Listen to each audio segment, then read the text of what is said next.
అత్తింటి వేధింపులకి ఒక మహిళ రోడ్డు పాలింది. నిండు గర్భిణి అని కూడా చూడకుండా ఇంటి నుంచి గెంటివేశారు అత్తమామలు. దీంతో 2 రోజులుగా అత్తింటి ముందే నిరసనకు దిగింది బాధితురాలు. ఈ సంఘటన విజయవాడలోని నున్నా గ్రామంలో జరిగింది. భార్గవ్ అనే వ్యక్తికి 6 ఏళ్ల క్రితం పెనుగంచిప్రోలుకు చెందిన ఉమా అనే మహిళతో పెళ్లైంది. వీరికి మగపిల్లాడున్నాడు. వ్యసనాలకు బానిసగా మారి ఊళ్ళో అప్పులు చేసి పరారయ్యాడు భర్త భార్గవ్.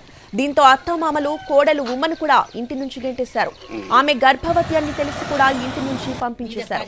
దీంతో తనకి న్యాయం చేయాలంటూ బాధితురాలు ఉమ కుమారుడితో కలిసి అత్తగారింటి ముందు నిరసన దీక్ష చేపట్టింది.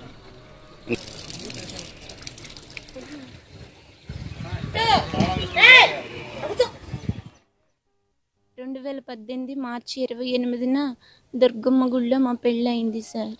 పెళ్ళైన కొత్తలోనే మా ఆయన వేరే అమ్మాయిని అట్లా ప్రేమించానని చెప్పిండు సార్.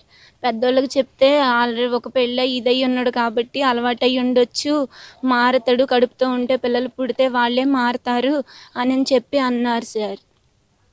కానీ సరిగ్గా ఇంటికి రావటం కానీ నాతో మంచిగా ఉండటం కానీ అట్లా జరిగేది కాదు సార్.